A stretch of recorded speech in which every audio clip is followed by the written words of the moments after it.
menamakan diri dengan nama Kristen Progresif. Ya, ini sangat berbahaya, saudaraku.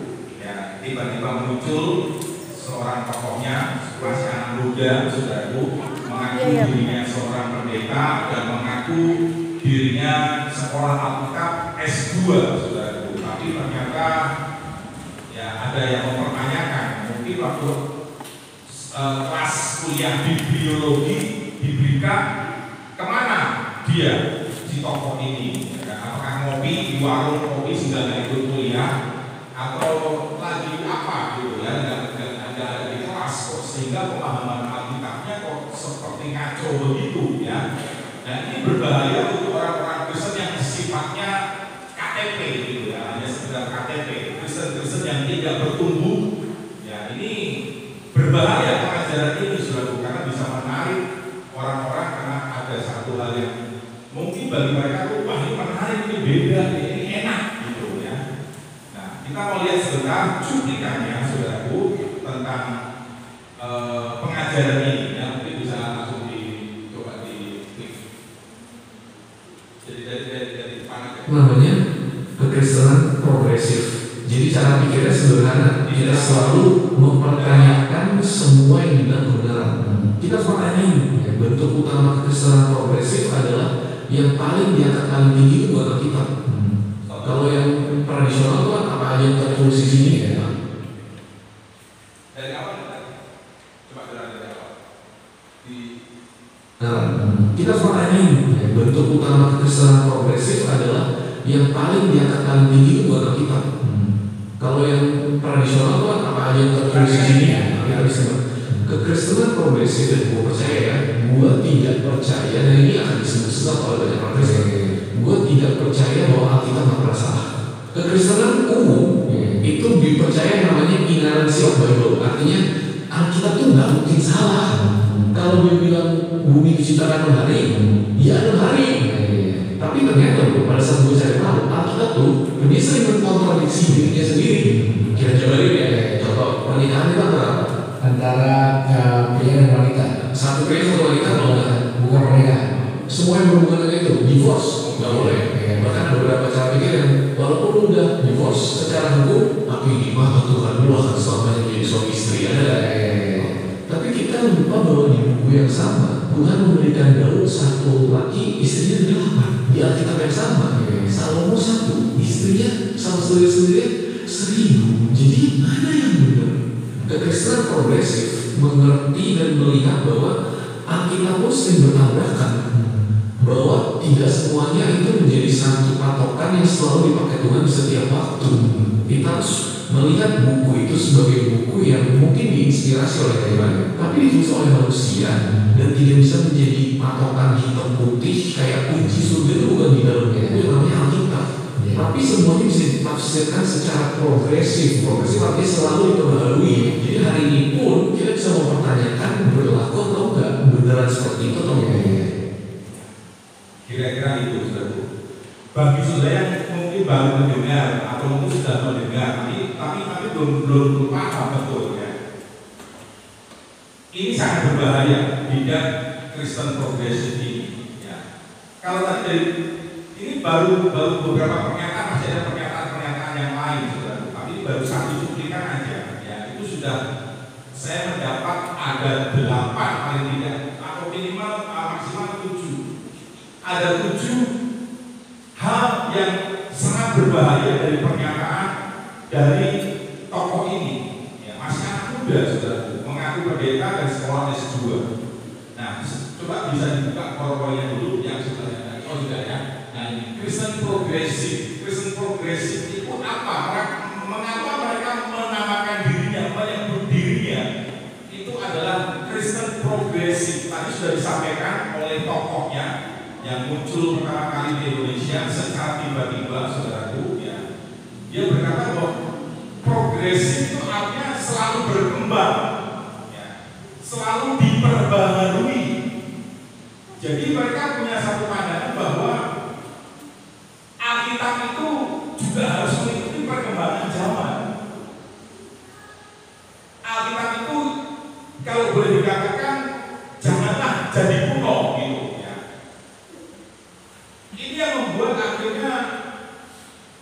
pengajaran ini begitu berbahaya, saudara. Satu hal kita lihat ya di poin yang pertama pengajarannya.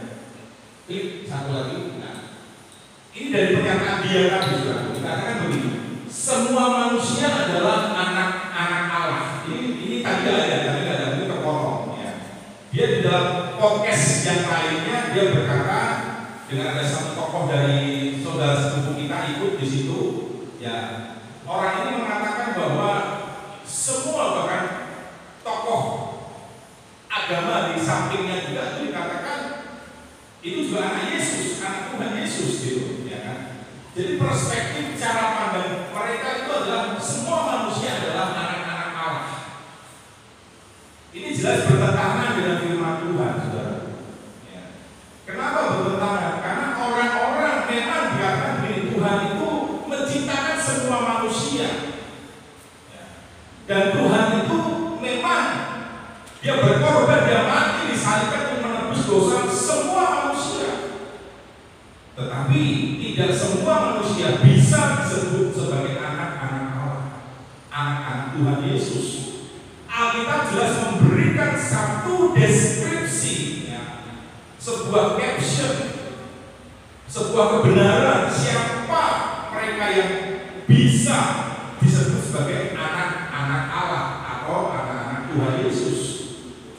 Tentunya mereka yang dikatakan Yohanes pasal 1 ayat 12 dikatakan ketika kita menjadi percaya kepada Yesus Kristus, tentunya sebagai Tuhan dan Juru Selamat, sebagai penebus kita, Yohanes berkata, maka orang itu, orang yang percaya, mengaku, menerima Yesus Kristus dan melakukan kehendaknya, dia diberi kuasa untuk menjadi anak-anak Allah. Jadi anak-anak Allah itu bukan sekedar sebutan, tapi kuasa. Kuasa sebagai anak-anak Allah, anak-anak Tuhan Yesus, dan itu hanya bisa diberikan ketika kita menjadi percaya.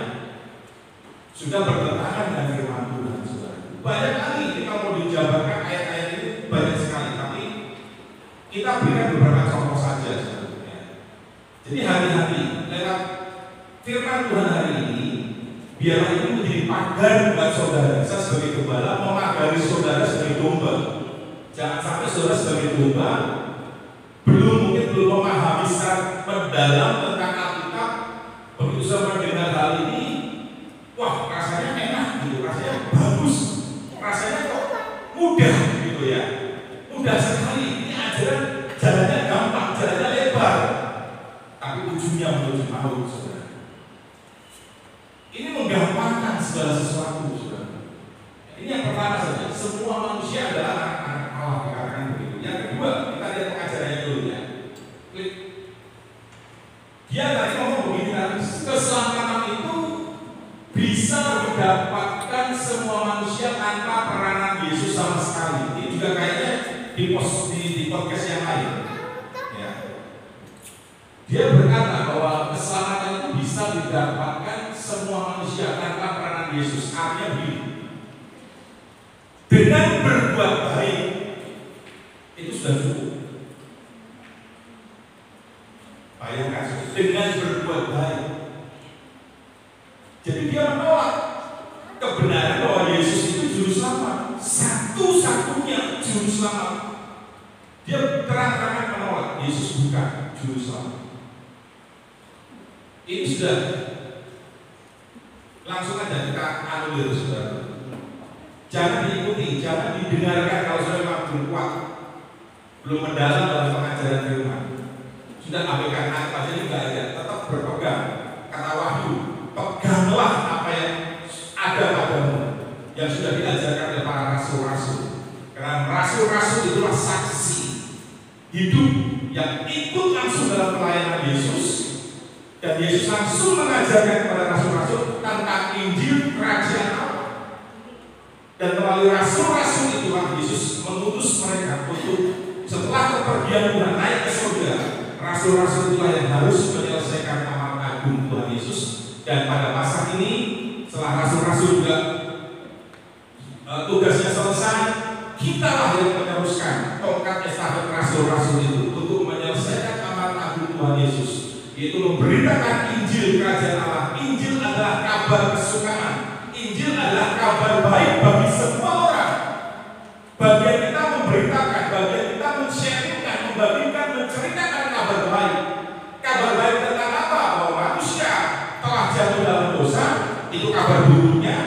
Kabar baiknya adalah tersedianya jalan untuk menuju keselamatan dan hidup kekal di dalam Yesus Kristus.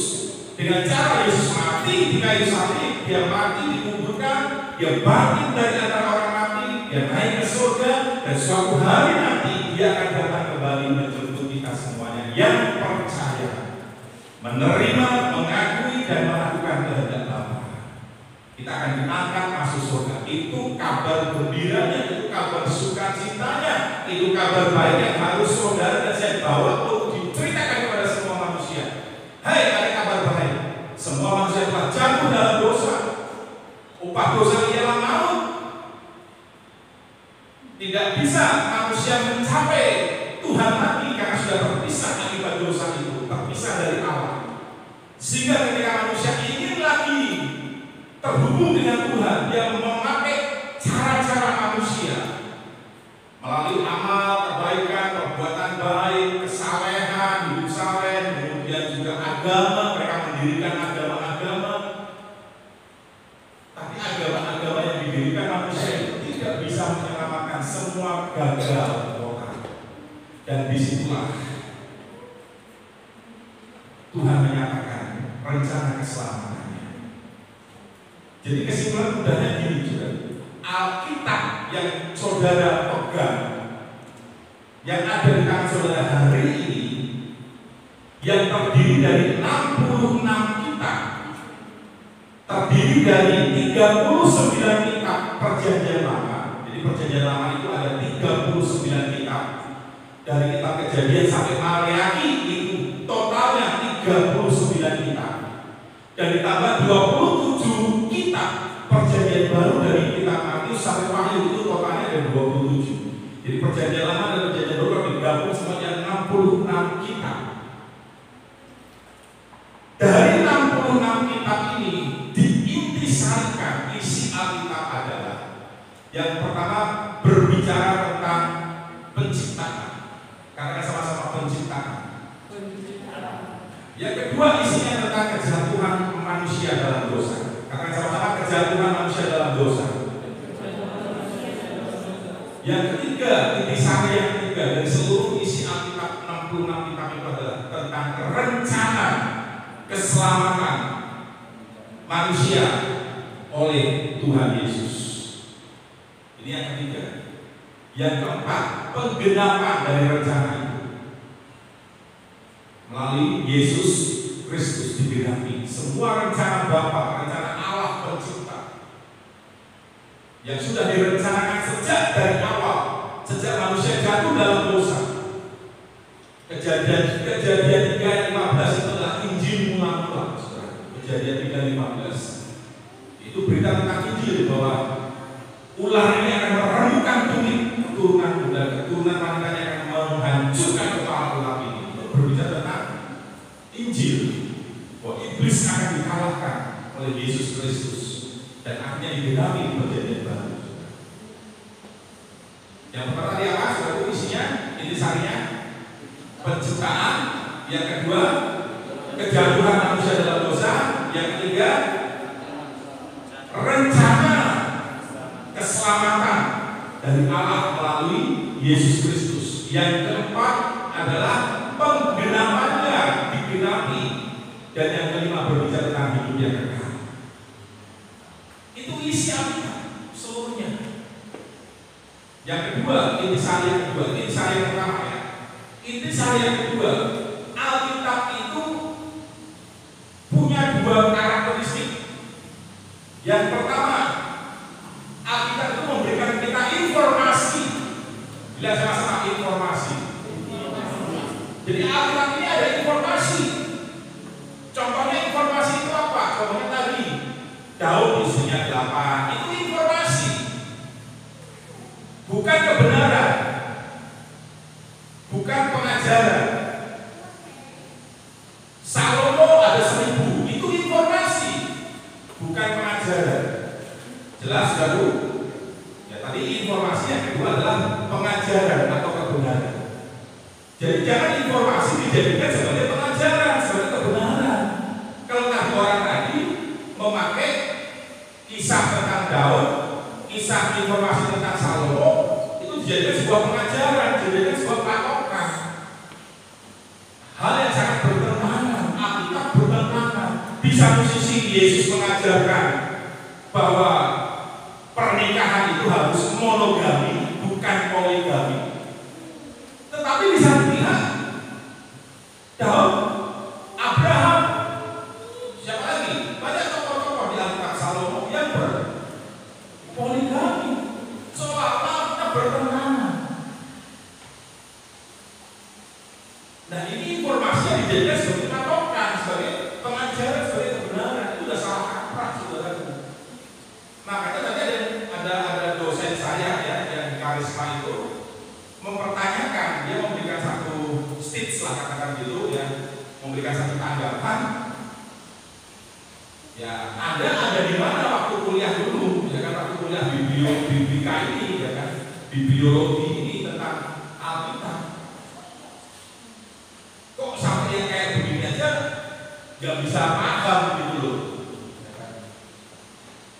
Cara baca Alkitabnya juga udah salah gitu. Cara menafsirkannya juga udah amburadul gitu.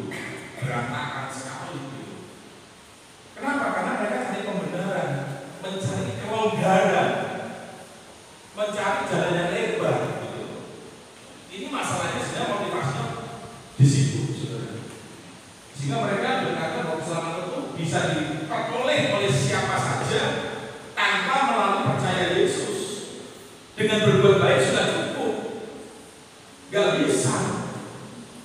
Ya, perbuatan baik kita, kesalehan kita itu Alkitab mengatakan seperti kain kotor. Percuma sia-sia, saudara. Kekristenan bukan soal saya yang pilih Yesus, enggak, tapi Yesus yang pilih saya. Yesus yang pilih saudara. Bukan perbuatan. Kita diselamatkan bukan karena perbuatan. Artinya kita lakukan ini selamat. Kita lakukan ini supaya selamat. Gak bisa. Perbuatan baik kita gak bisa menyelamatkan kita. Itu kata Alkitab. Tapi kata mereka progresif ini, perbuatan baik bisa selamatkan kita. Sudah bertentangan lagi, saudaraku. Karena waktu kita diselamatkan melalui kematian Yesus, Alkitab mengatakan Roma pasal 5 ayat 8. Yesus lakukan tindakan penyelamatan bagi kita selagi kita masih berdosa. Bukan karena perbuatan kita. Tidak ada unsur perbuatan kita. Semua kasih karunia. Nanti kita belajar sama-sama, saudara. Teks berikutnya kembali. Ya, ini yang keren lagi, saudara. Dia berani terang-terangan ngomong kan tokoh tadi ya, anak muda satu kali. Surga dan neraka tidak ada.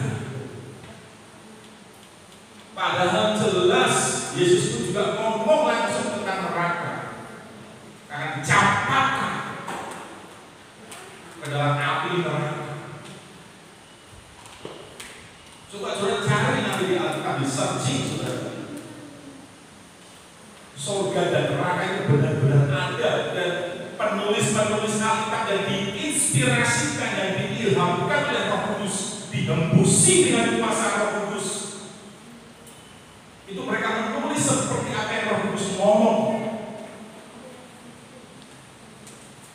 Sama seperti Musa. Ini contoh. Musa itu penulis 5 kitab Taurat. Apa itu sih 5 kitab Taurat? Kitab Taurat itu Kejadian, Bilangan, Imamat, Kejadian, Keluaran, Imamat, Bilangan, Ulangan. 5 kitab Taurat itu tadi Kejadian, Keluaran, Imamat, Bilangan, Ulangan. Ini yang nulis Musa. Sudah bisa bayangkan zaman hidup Musa itu jauh sekali dengan zaman hidupnya Adam. Tetapi Musa bisa menulis tentang penciptaan, tentang kejatuhan manusia dalam dosa, tentang Kain, tentang Habel, perjalanan hidup Abraham, dan seterusnya. Dari mana Musa hidup dalam rentang waktu yang begitu panjang dan begitu lama, dia nggak tahu masa itu, kehidupan waktu itu, dia bisa tuliskan semuanya itu, saudaraku. Itu karena diilhamkan oleh Allah waktu Musa ada di Gunung Sinai. Ketika Musa 40 hari 40 malam ada di Gunung Sinai, sampai umat Israel yang di bawah mengira Musa sudah mati di sana. Peristiwa bagaimana Musa membawa 2 loh batu yang berisi tentang 10 hukum Allah. Disitulah Tuhan ngomong sama Musa, menceritakan semuanya, dan Musa dengan pertolongan Roh Kudus, pertolongan Bapa sendiri, dia bisa menuliskan semuanya itu, saudara. Itulah gambar bagaimana penulis-penulis yang lain menulis Alkitab itu diilhamkannya seperti itu, saudara. Karena ada yang bertanya gimana cara nulisnya gitu. Ya itu diilhamkan. Caranya seperti Musa bisa menulis 5 kitab Taurat itu. Banyak prosesnya sebenarnya, panjang prosesnya. Kalau sudah kuliah diajarkan itu, bagaimana prosesnya. Itu kan nggak ada di Alkitab, adanya di bangku kuliah, saudaraku. Diajarkannya di situ. Bagaimana awalnya? Nah ini surga dan neraka tidak ada. Fokusnya pada kehidupan saat ini saja. Next berikutnya, yang ketiga, yang keempat ya, yang keempat. Tadi kan dia ngomong ya, kunci surga itu bukan ada dalam buku yang bernama Alkitab. Tadi dia ngomong begitu. Kunci surga itu tidak ada dalam Alkitab. Berarti konotasinya apa sih? Makanya di statement yang berikutnya dia tadi ngomong Alkitab nggak bisa dijadikan sebagai patokan. Artinya dengan kata lain dia menolak Alkitab sebagai otoritas tertinggi dari firman Allah itu. Itu sudah ngawur sama sekali, sudah jauh sekali melenceng. Sebenarnya bukan sesuatu yang baru. Ini sesuatu yang sudah lama, tapi berganti jubah dengan jubah yang baru, dengan tampilan yang baru, dengan bahasa yang baru yang lebih menarik, progresif. Artinya terus berkembang sesuai dengan konteks zaman saat ini. Bagi mereka sudah kuno itu pernikahan poligami, tidak berlaku. Alkitab kuno. Sekarang zamannya boleh, istilahnya kira-kira mau kalau diterjemahkan bebas itu seperti itu. Bertentangan kata dia.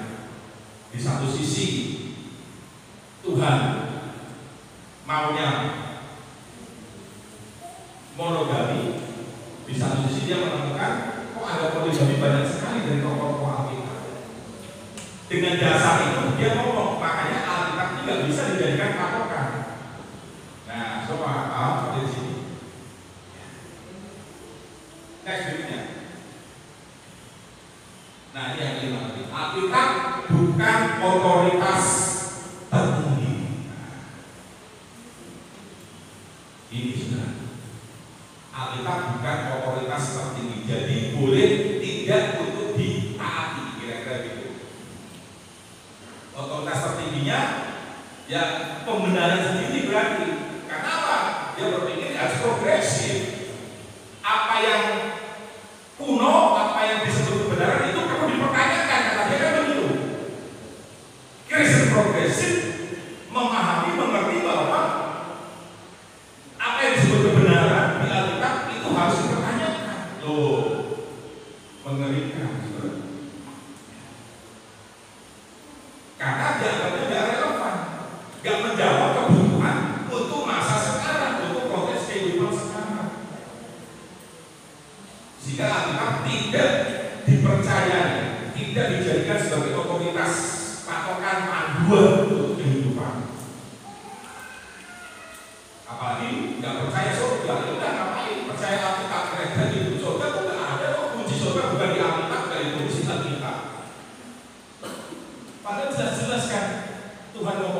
akulah jalan, akulah kebenaran, akulah kehidupan. Barang siapa percaya kepadaku, dia tidak akan dihukum.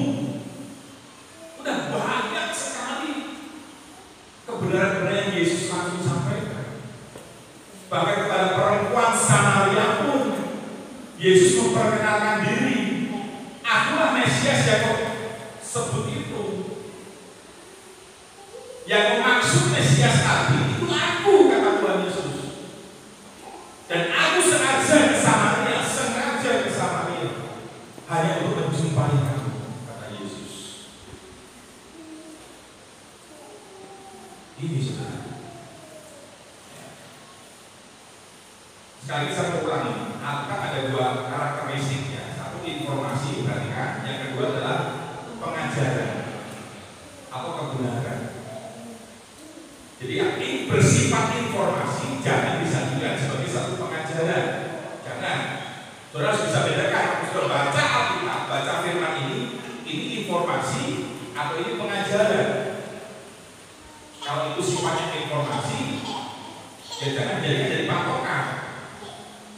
Yang jelas katakan yes. Sudah paham sampai di sini, mengerti? Ya. Ini Tuhan Yesus mengasihi kita di tempat ini, sehingga kebenaran ini memang harus sampaikan, saudara. Karena kalau enggak bahaya sekali. Yang keenam ya.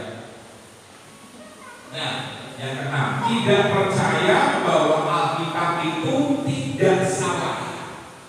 Mereka nggak percaya satu kebenaran bahwa Alkitab itu tidak salah, Alkitab itu tidak keliru. Konteks pemahaman Alkitab itu tidak salah itu dalam konteks bahasa aslinya. Jelas sampai di sini saudaraku. Konteks yang disebut bahwa Alkitab itu tidak salah atau dengan bahasa teologinya adalah inerrancy of Bible atau inerrancy Alkitab dengan bahasa yang sederhananya. Alkitab tidak keliru, Alkitab tidak salah itu dalam konteks apa tadi? Dalam bentuk bahasa aslinya itu nggak salah, saudara.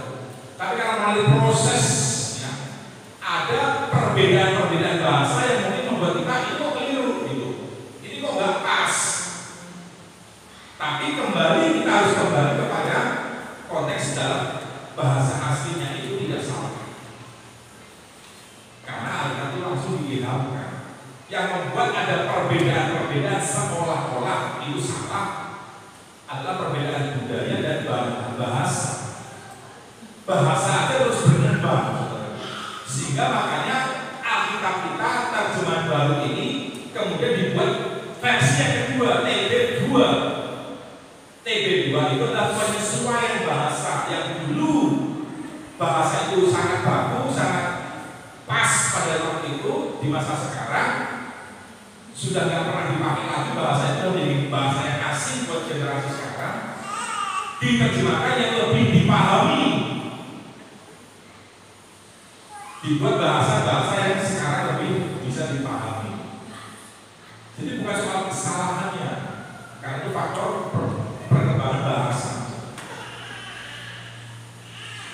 Alkitab itu sudah harus yakini tidak salah dalam konteks bahasa asli.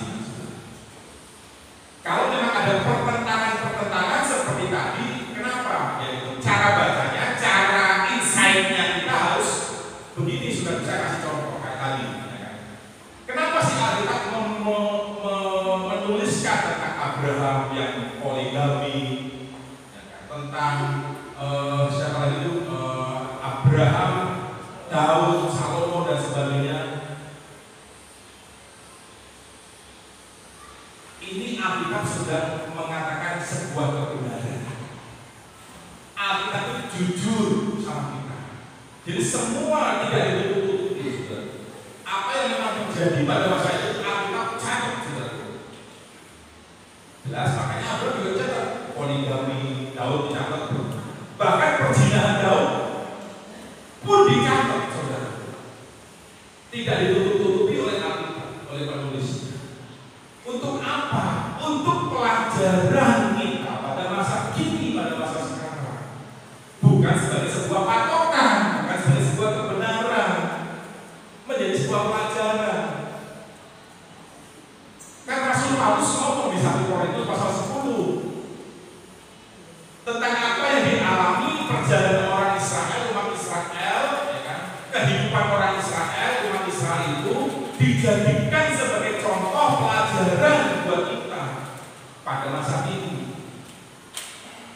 Yang jelas katakan amin.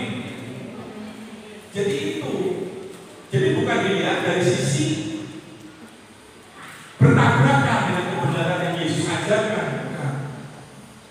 Yang Tuhan mau bilang, pelajaran yang harus kita ambil dari kisah Daud yang berpoligami, Salomo yang berpoligami, kita lihat lebih banyak bergunanya atau enggak, lebih banyak masalahnya atau enggak dengan kehidupan keluarga yang seperti itu.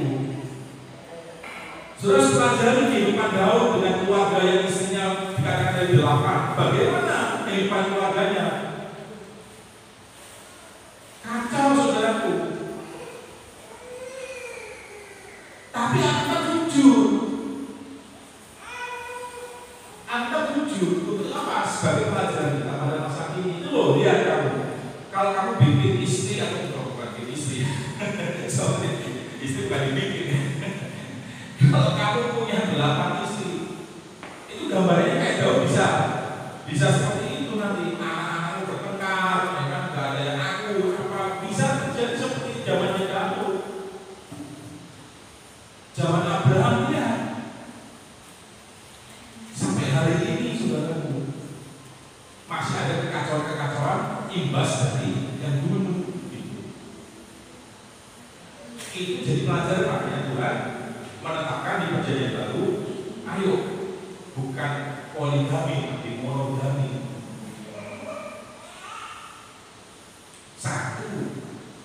Satunya istri yang sah dan satu-satunya sampai akhir. Amin, saudaraku. Tidak ada yang bisa memisahkan kecuali maut, kematian, saudaraku. Dan tidak boleh ada siapapun atau apapun yang mencoba memisahkan. Kalau Anda coba-coba memisahkan, ya Anda jawab sama Tuhan, urusannya sama Tuhan, saudara. Mungkin bisa dengan campur tangan manusia, dengan akal-akalan manusia, dengan siasat manusia bisa memisahkan. Tetapi hati-hati, pasti urusan sama Tuhan nanti suatu hari.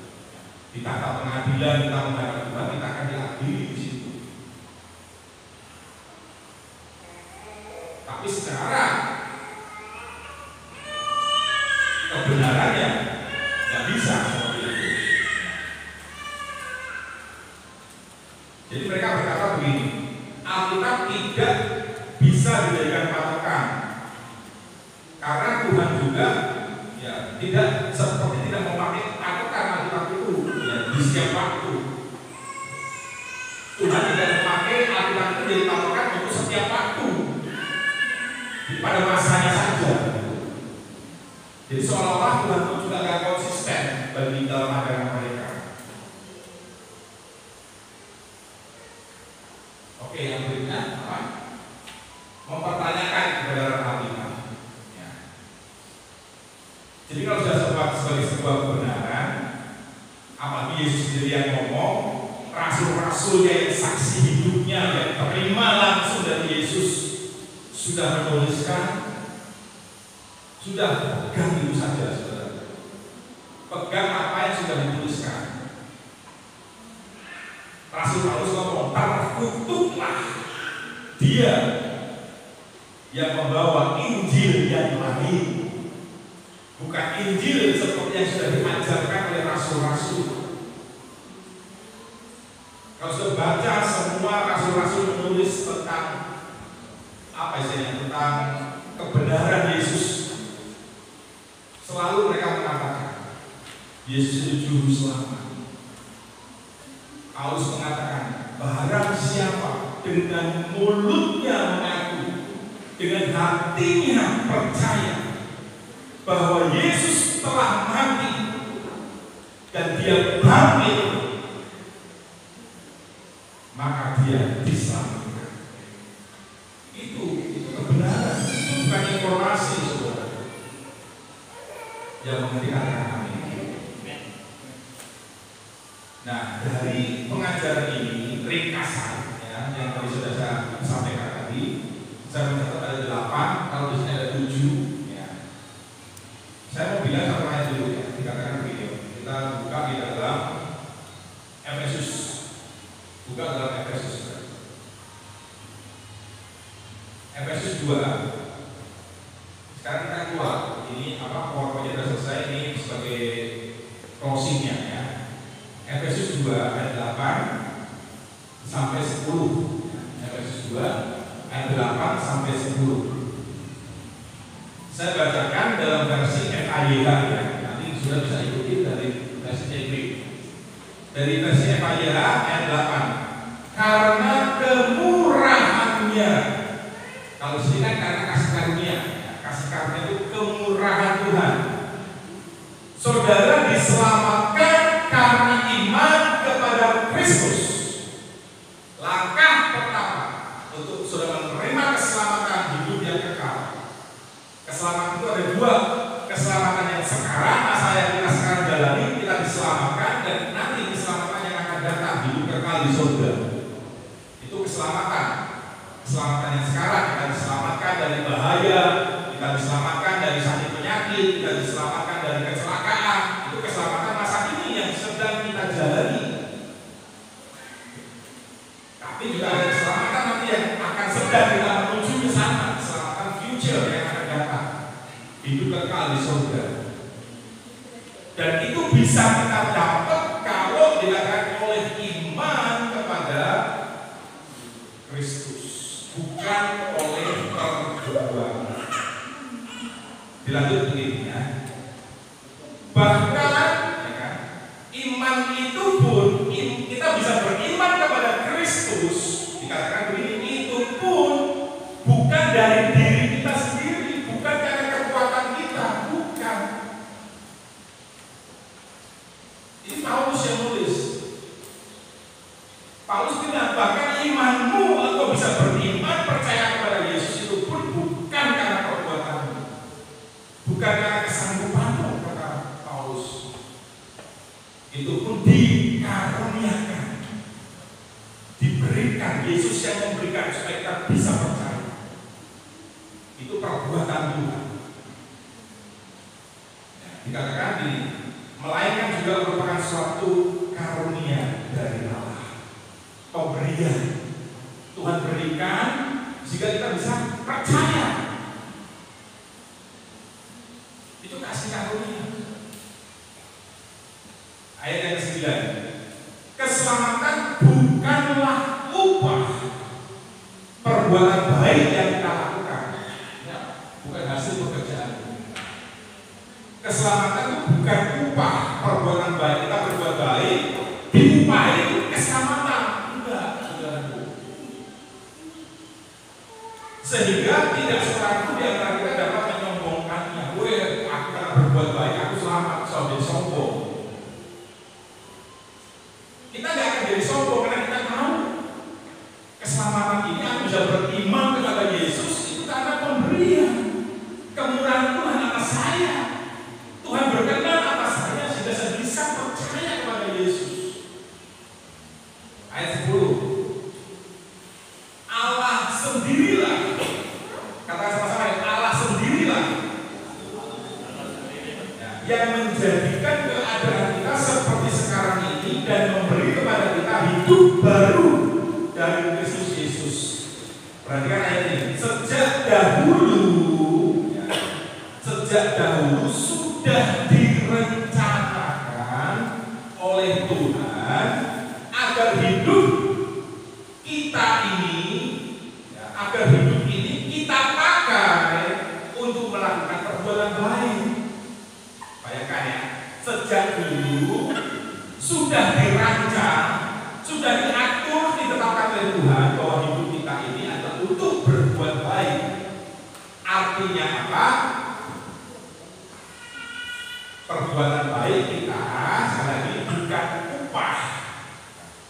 Sebagai apa? Sebagai pembayaran lah ya, untuk kita dapatkan selamat. Tapi perbuatan baik ini adalah nature kita, naluri kita, alamiah manusia diciptakan itu adalah untuk berbuat baik. Jadi perbuatan baik adalah nature, hidup alamiah kita, naluri kita manusia itu adalah berbuat baik. Jelas satu itu saudaraku. Ini perbedaannya. Sekali lagi ya, cara pandang kita keselamatan itu adalah karunia. Karena iman kepada Kristus, tapi itu pun juga dianugerahkan oleh Yesus Kristus. Kesimpulannya, Paulus ngomong begini, dicatat di dalam 1 Korintus 15. Coba lihat ini ya, 1 Korintus 15. Dikatakan begini, karena aku, kata Paulus, adalah yang paling hina dari semua rasul. Aku yang paling hina. Aku yang paling gak layak disebut rasul. Bahkan jadi murid Yesus pun aku gak layak. Kenapa? Ya karena aku telah menganiaya banyak jemaat. Aku telah membunuh, menganiaya banyak jemaat. Aku gak layak. Aku yang paling hina. Paulus ngomong begini, tetapi sekalipun aku gak layak, tetapi kata Paulus, kasih karunia Tuhan melayakkan aku, membenarkan aku. Setelah aku percaya kepada Dia, aku dinyatakan aku tidak bersalah. Aku dibenarkan di hadapan Dia. Dia yang bela saya, sehingga saya layak menjadi rasulnya. Saya layak menjadi anaknya. Saya layak jadi umatnya. Tapi Paulus ngomong begini. Selanjutnya nih ya, mereka dia nggak layak, tapi kasih karunia melayakkan dia. Jadi kasih karunia itu apa yang sedang nggak layak diberikan, tetapi diberikan juga. Itu kesimpulannya. Lanjut ayat berikutnya, Paulus ngomong begini. Tetapi kasih karunia yang Tuhan berikan kepadaku, aku tidak sia-siakan. Kan nggak ada perbuatanku, aku terima gratis, tapi aku nggak mau sia-siakan. Aku nggak mau sepelekan. Kebanyakan orang kalau terima gratis gimana saudara? Sia-siakan kan? Hidupnya sembarangan. Tapi Paulus enggak. Tetapi aku tidak menyia-nyiakan kasih karunia. Tandanya apa? Buktinya apa? Paulus ngomong lagi di ayat selanjutnya nih. Aku bekerja lebih keras. Aku melayani lebih sungguh dari antara mereka. Paham sampai sini? Kronologis ini sudah tuh. Tidak layak, dilayakkan, tidak harusnya tidak layak menerima, tapi diterima juga, diberikan juga, gratis, tapi gak gratisan, murah tapi gak murahan. Kasih karunia ini tidak disia-siakan dengan cara apa? Bekerja lebih keras, melayani lebih sungguh, hidup lebih sungguh-sungguh lagi. Jadi hidup dalam kasih karunia Tuhan artinya, atau Paulus dengan bahasa yang lain ngomong begini, bertumbuhlah dalam kasih karunia dan dalam pengenalan Tuhan. Artinya apa?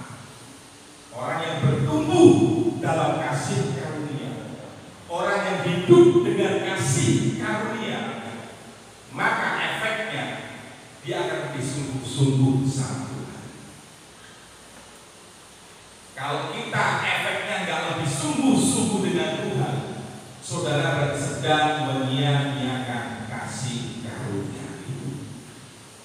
Saudara sedang membuang kasih karunia itu. Selamat untuk bersungguh-sungguh lagi sama Tuhan. Ini hari-hari terakhir. Tuhan segera datang, saudara. Ayo pemuji boleh naik, pemuji boleh naik, kita akan selesai. Bilang di kanan, bro, nah, ayo mulai hari ini sungguh-sungguh sama Tuhan. Jangan main-main sama Tuhan. Melayani sungguh-sungguh, ibadah sungguh-sungguh. Buktinya apa? Gak akan telat lagi. Bilang di kanan, minggu depan jangan telat, bro. Kita ibadah udah 9:30 loh. Masih kurang siang, saudaraku. Mau ibadah jam 11, jam 12 pun tetap sama, saudaraku. Kalau memang habitnya telat, ya sudah mau berapa jam pun masih telat, saudara. Harus dilatih. baca firman-Nya, belajar. Ayo. Makanya nanti at home kembali ya, at home. Komsel at home ini, komunitas at home ini akan lebih maksimal. Saya ingin rindu sekali. Saya datang ke rumah-rumah saudara, tiap wilayah kumpul berapa orang, maksimal 5 orang cukup. Ya kan? Jangan banyak-banyak. Di setiap wilayah ada 5 orang anggota kita yang kumpul di situ. Kita sharing, sudah bertanya apa aja. Sudah punya masalah, cerita di situ.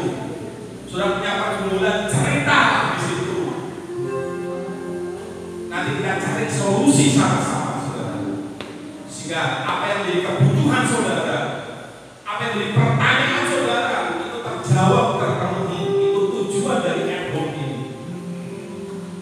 Kuncinya saudara, buka pintu rumah saudara, buka hati saudara untuk mau kumpul, memberi diri untuk mau komunitas itu.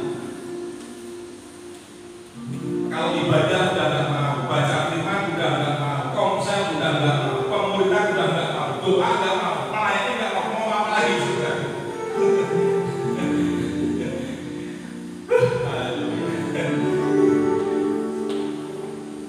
Saya berikan satu closing tentang Melita Sidabuta. Sudah tahu Melita Sidabuta? Ya. Penyanyi yang umur 23 tahun sudah dipanggil Tuhan baru kemarin tanggal 8. Sudah juga pasti sudah tahu lah, karena ini sudah viral juga. Satu pesan yang dikutip oleh Melita dari kakaknya yang bernama Melisa Sidabuta. Alkitab sudah. Goals kita di bumi itu apa sih? Tujuan kita hidup di bumi itu apa? Apa yang kita cari di bumi ini? Apa yang kita kerja di dunia ini? Goals kita bukan bumi, bukan dunia ini, saudara. Karena suatu hari nanti semua akan berlalu. Sebanyak apapun harta, kekayaan, jabatan, kemuliaan dunia yang sudah dapatkan, tidak ada gunanya semua. Sudah mau kejar apa? Masih kejar uang dengan mati-matian, tinggalkan Tuhan, lupakan Tuhan, kalahkan Tuhan. Percuma, saudara. Tangkap ini, saudara. Tangkap ini, saudara. Goal saudara bukan di bumi ini. Tujuan saudara adalah surga. Dan saudara harus persiapkan dari sekarang dengan hidup sungguh-sungguh sama Tuhan. Yang mau dikatakan, bila dikatakan goals hidupmu ada di surga. Haleluya. Mari kita balik dari sini. Kita belajar satu lagu baru. Sebenarnya lagu lama, tapi jangan dinyanyikan karena yang baru sekarang dinyanyikan sudah. Peliharalah, ada di isi worship. Peliharalah diri. Peliharalah dirimu demi Dia dalam kasih Yesus.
Lagu ini diambil dari kitab Yudas.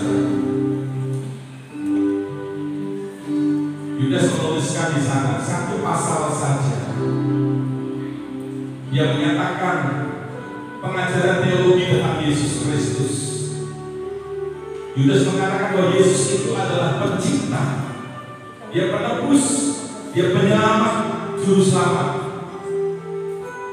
Itu yang dinyatakan oleh Yudas, penulis kitab ini. Di zaman Yudas menulis kitab ini ada latar belakang di mana saat itu ada banyak pengecek, ada banyak orang-orang yang tidak percaya dan membelokkan kebenaran. Mereka mempertanyakan kebenaran seperti orang Kristen progresif ini, saudara. Mana katanya Yesus akan datang? Katanya Yesus akan datang. Buktinya apa sampai hari ini dia belum datang? Itulah pengecek yang timbul, yang sudah ada sejak zaman itu, saudara. Dan zaman ini pengecek itu masih ada. Dan saya berdoa bukan saudara dan saya pengecek itu, tapi saudara orang-orang yang percaya, tidak mempertanyakan kebenaran tentang Yesus Kristus akan datang kembali. Dia pasti datang, saudara. Saudara percaya atau tidak, kalau mengecek atau tidak, Yesus tetap akan datang. Dia sudah berjanji, dia pasti menepatinya, saudara. Kebangkitannya itu sudah cukup sebagai suatu pesan. Dengan kain peluh yang sudah dalam kondisi tergulung rapi, sebagai pesan bahwa dia akan datang kembali, itu sudah cukup bagi kita, saudara. Jangan minta bukti apa lagi, saudara. Jadilah orang yang pegang teguh dengan kebenaran firman Tuhan. Dan untuk itu Yudas berkata, peliharalah dirimu demikian, saudara. Di dalam kasih Yesus Kristus Tuhan, sambil kita terus menantikan kedatangannya itu, tetap percaya, tetap hidup dengan sungguh-sungguh, sambil juga kita menunjukkan belas kasih kita kepada orang-orang yang belum percaya. Selamatkan mereka dari api, saudaraku. Untuk apa? Supaya mereka terima hidup kekal itu. Sebab semuanya itu kemuliaan, kebesaran, kuasa, kekuatan sampai selama-lamanya. Tepuk tangan bagi Yesus Kristus Tuhan. Haleluya. Terima kasih Bapa. Hamba telah selesai menyampaikan isi hatimu, kehendakmu. Hamba terbatas. Tapi biarlah kuasa Roh Kudus yang diam dalam kehidupan umatmu di tempat ini terus berkata-kata, terus menyampaikan, terus mengilhamkan, mewahyukan kebenaran demi kebenaran. Terjemahkan lebih lagi Roh Kudus sampai umatmu di tempat ini mengerti dan menjadi pelaku-pelaku firman-Mu. Dalam nama Yesus, haleluya. Amin. Tuhan kami semua.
Ya, nanti kita gabung ya di tempat Mama Dean jam 3 sore ya. Kumpul yang dewasa, yang umum masih libur yang hari Rabu ya, tapi ada baiknya untuk anak youth yang tidak mudik, yang tidak bepergian, ayo kita kumpul ya, mengisi relationship kita, mengisi dengan makanan rohani juga ya. Persiapkan diri semuanya, anak youth yang ada, kasih tahu yang mungkin tidak hadir hari ini bisa diinfokan, ya, kumpul dan juga di rumah Mama Dean ya. Bukan hanya di hari ini aja, tapi mungkin di tempat lain, mungkin di hari lain sudah siap untuk at home-nya ya, boleh langsung diinfokan karena kan kemarin masih didata oleh saudara Bintang ya, mudah-mudahan yang sudah ada bisa langsung jalan ya, nggak usah tunggu yang lainnya. Ini yang sudah siap langsung jalan aja ya, nanti yang lain yang mengikuti menyusul. Yuk kita bagi diri semuanya